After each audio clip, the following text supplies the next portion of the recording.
এটা দেখে কেউ চিনতে পারছেন? অনেকেই চিনবেন এখন, অনেক কৃষকই এটা ব্যবহার করে থাকেন। এটা ফেরোমন ফাঁদ। ফেরোমন ফাঁদ কিসের জন্য দেওয়া হয় বা কাজ কি?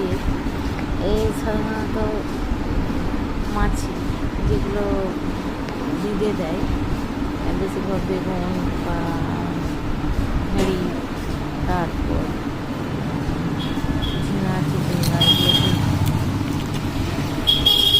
তারপর পোকাটি মারা যায়।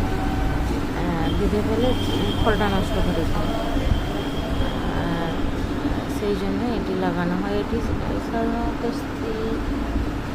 পোকার রাসায়নিক মিশ্রণ, স্ত্রী মাছি, যা ওই ডাব্বাটা দেখবেন, ডাব্বাটার মধ্যে দেওয়া থাকে।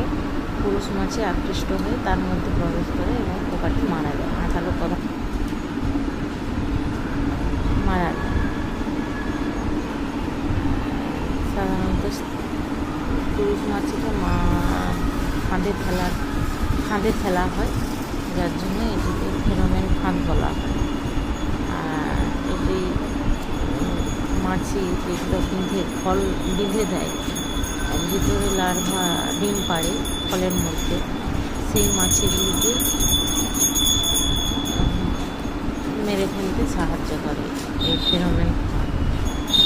মানে এটি পরিবেশ বান্ধব, ওনার পরিবেশ অপকারী মাছিকে মেরে ফেলে পরিবেশকে সুস্বাস্থ্য রাখে। এটি ব্যবহার করার